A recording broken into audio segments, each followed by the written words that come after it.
Binalikan nga natin ang isa sa pinipilahang food tripan sa may Divisoria dahil nabalitaan lang naman natin na meron daw silang bagong masarap na food sa kanilang menu. Ito lang naman ang kanilang pangmalakasang chicken inasal at naglalaki ang mga barbecue liempo. Kaya tara na at tikman na natin to. Yan mga kaipips, nandito nga ulit tayo ngayon sa may Divisoria. Dito lang yan sa Binondo side. Ito lang yung McDonald's at ito lang yung Astrotel. At dinayo nga ulit natin dito yung Mekos Chowpan dahil nabalitaan natin na meron sila dito bago sa menu. Ito nga yung kanilang chicken inasal at yung kanilang pork liempo. So samahan nyo ko, tikman natin yon. Boss, kamusta boss? Okay lang, bossing. Boss, balita ko meron daw kayo dito bago sa menu. Meron, sir. Ano yun boss? Inasal tsaka liempo barbecue. Magkano naman po yung presyo ng boss? 160 sa inasal with chowpan rice and 140 naman sa liempo barbecue na with chowpan. Ganun pa rin po boss yung dami ng rice man boss? Yes, sir. Wala pong ano yun wala pong vlogger. Walang vlogger, sir. Yun, nakakailang benta naman kayo ng boss sa isang araw? Di ka mabilang, sir. Marami na boss? Sir. Kahit bago pa lang boss, marami na talaga nabili boss. Kamusta naman po boss yung sa sisig niyo boss? Mas malakas yan. Malakas. Boss, order po ako ng isa pong liempo dyan boss ha. Okay, sir. Ito na yung in-order natin oh. Magkano nga ulit yan boss? 140, sir. 140 with chowpan rice na. Yan oh.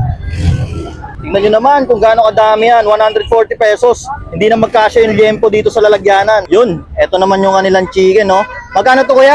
160. 160 pesos. Yan oh. Tingnan nyo naman kung gaano ka-solid. Yun mga kaipips, nandito nga tayo ulit sa may Binondo side dito sa may Divisoria no.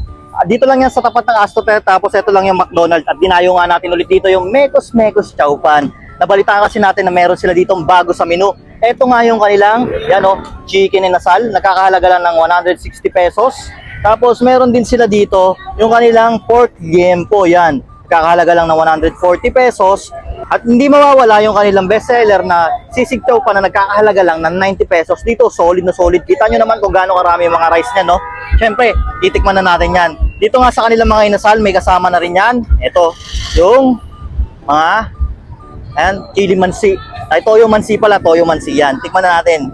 Bakbakan na natin to, baka bakbakan pa ng iba. Ayan. Sigahan natin, siyempre, ng kalamansi yan. Yun, oh. Yan, tapos kamayin natin. Kasi mas masarap kamayin to no. Yan. At ang masarap dito sa liempo, syempre yung papangasin mo. Yan, tingnan nyo naman yung liempo nila dito. Oh, kung gaano kalaki. Wow. Well marinated siya. Yung lasa niya, talagang nalalasa yung sweet, tapos andun yung pagka-salty niya. Talagang itong ano na to, yung liempo nila dito, pag talagang babagay ito sa kanilang chowpan, no? Kasi yung chowpan nila may lasa din to. Masarap din yung chowpan nila dito. Pangalawang balikan natin dito eh. Wow. Bagay na bagay. Ang solid. Sausaw naman natin to, no? Ayan, no? Solid to.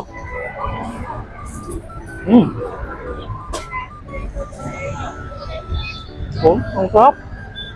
Talagang 140 pesos sa ganito karaming pagkain. Talagang sold ka dito. Ito yung mga talagang pagbagong uwi ka, pagod ka sa trabaho, gusto mong kumain ng marami, eto, punta mo to, dayuhin mo to, masusolve ka talaga dito. At ang maganda dito, quality yung timpla ng mga pagkain nila. Talagang hindi ka malulugi.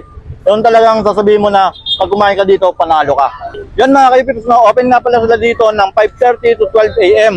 Kaya kung ganito yung trip nyong foods, dayon na kayo dito sa may Mekos. Dito lang ulit yan sa may Divisoria, Binondo side. Tapat lang ng Astrotel. Ano pang hinihintay nyo? Food trip na kayo.